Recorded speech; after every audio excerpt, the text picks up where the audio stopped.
Bonjour à tous, bienvenue dans Journal de cinéma numéro 13. Je continue de vous parler de tous les films que je regarde avec aujourd'hui La cérémonie de Claude Chabrol.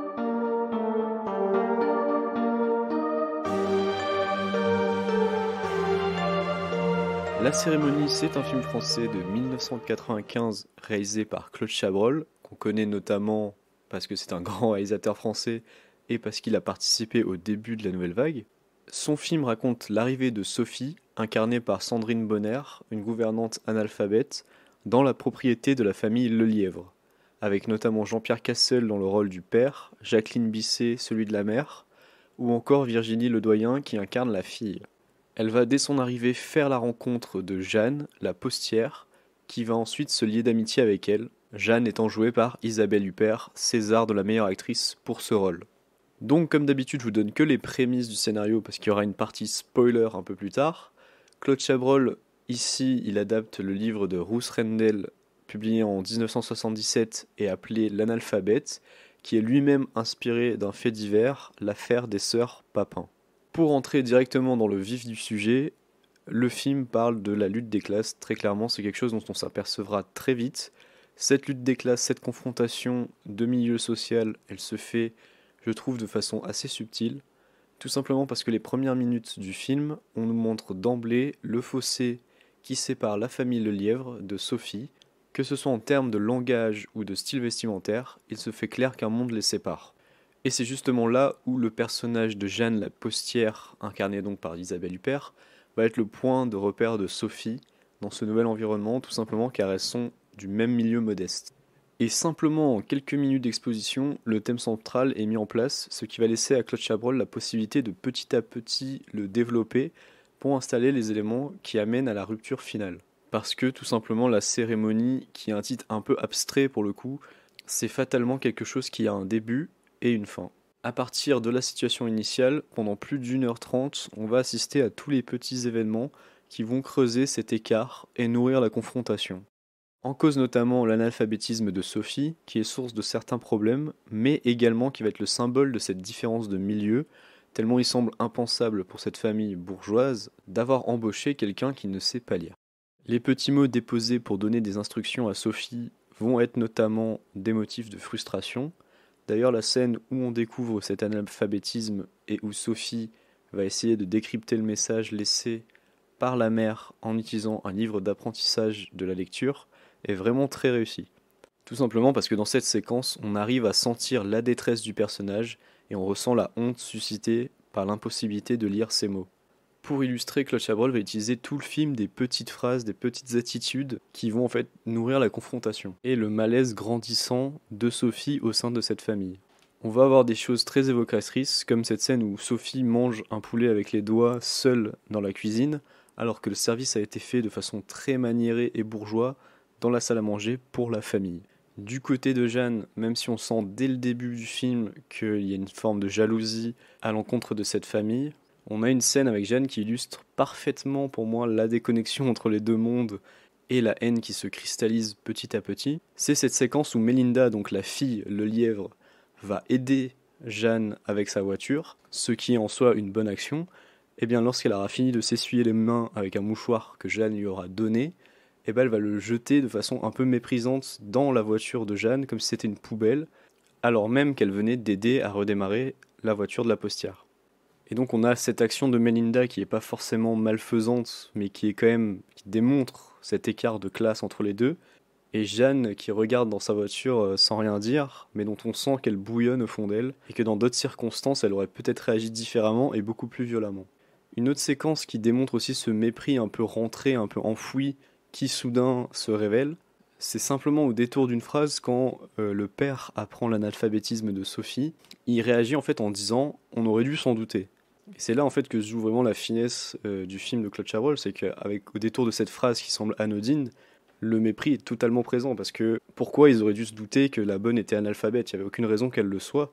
Mais une fois révélée, comme c'est la gouvernante, et ben c'est une hypothèse qui devient d'un coup plausible et dont on aurait dû se douter. Et tous ces petits événements vont contribuer à donner de l'épaisseur au conflit et cette incompréhension manifeste entre les deux camps.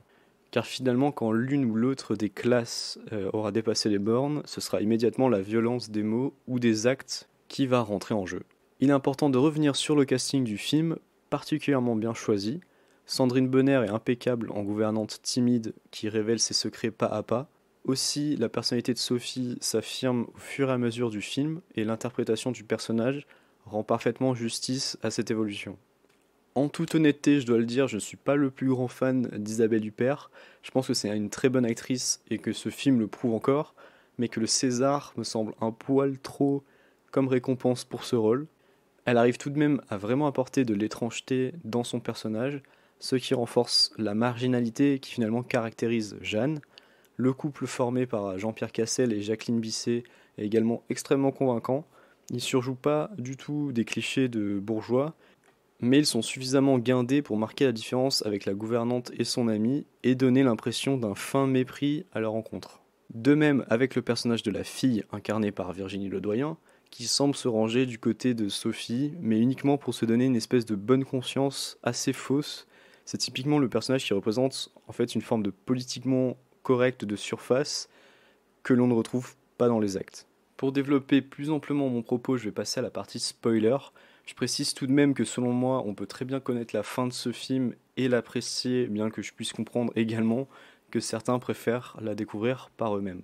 Cependant, comme tout le film est basé sur un fait divers et que le développement de l'histoire mène à cette fin, c'est difficile de développer la suite du propos sans en parler. Et pour éviter tout spoiler, rendez-vous à 11 minutes 25.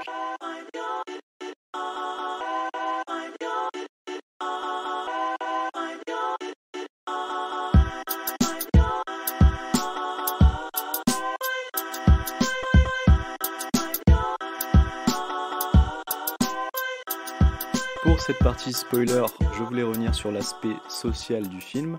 À chaque endroit où j'ai cherché un peu des infos sur le film, j'ai lu la même phrase de Claude Chabrol qui disait que c'était pour lui le dernier film marxiste. Bien que ce soit dit sur le ton de la blague et de l'ironie, c'est quand même pour marquer vraiment le thème central qui est la lutte des classes dans ce film. Et en voyant le film, j'ai immédiatement pensé à Bong Joon-ho pour Parasite, qui a cité comme influence Chabrol, et a notamment évoqué Pour la bête meurt lors de ses remerciements pour la Palme d'Or. Pourtant, je trouve que dans ce film, on retrouve beaucoup de thèmes communs et une façon similaire de les aborder, cela dit avec beaucoup moins d'humour que dans Parasite. Je crois vraiment qu'il y a pas mal de parallèles qui peuvent être faits entre Parasite et La Cérémonie. 25 ans après le film français, on a un film coréen qui s'empare de la même structure de la servante chez les bourgeois pour en faire quelque chose qui raconte finalement la même lutte des classes.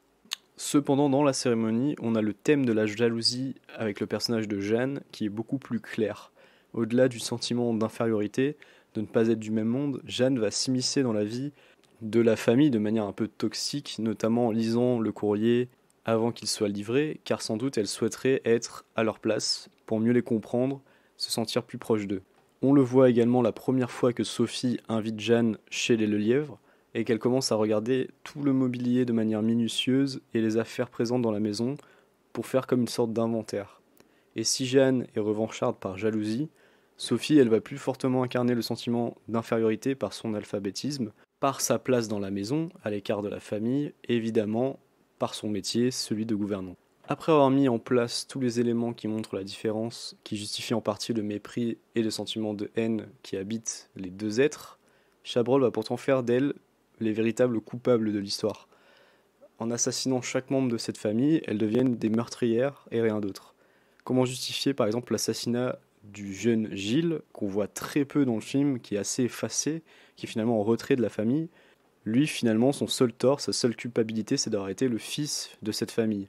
Et l'intelligence du film va donc être de placer le spectateur dans une forme d'inconfort, parce que c'est impossible d'être étonné par ce qui arrive à la fin du film. On a été prévenu tout le long que ça finirait mal, mais il sera également impossible de justifier l'acte meurtrier d'une famille qui n'aura finalement rien fait de mal. Parce que si aujourd'hui on parle beaucoup notamment du mépris de classe, est-ce que c'est une raison suffisante pour assassiner des gens ? Je ne suis pas sûr.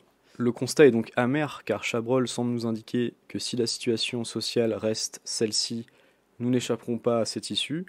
Le message aurait d'ailleurs été peut-être plus fort si les deux protagonistes n'étaient pas déjà impliqués dans des affaires de meurtre avant cet acte. Parce que oui, si je n'ai pas évoqué ça dans la partie non-spoiler, c'est tout simplement parce qu'on l'apprend un petit peu au fur et à mesure du film. Mais en gros, Sophie est accusée d'avoir tué son père et Jeanne est accusée d'avoir tué sa fille. Et finalement, c'est la mort qui lie ces deux femmes, parce que sans doute sans ces deux affaires, elles n'auraient pas eu l'élan nécessaire pour pouvoir passer à l'acte final. On peut également analyser la toute fin du film de manière assez différente, je crois. Moi, je vois plutôt une manière assez désespérée de nous montrer que cet acte émancipateur ne mène finalement à rien. À la fin, personne n'a gagné, le crime est découvert et Jeanne est morte.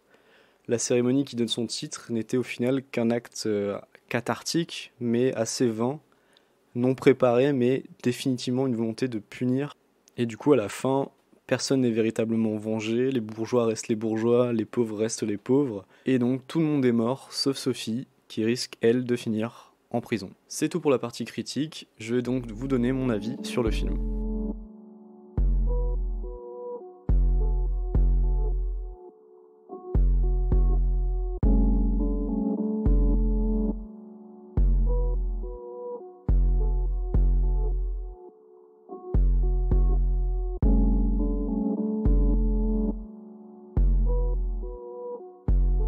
Alors, est-ce que je recommande La cérémonie de Claude Chabrol ? Je pense que c'est un très bon film français, donc oui.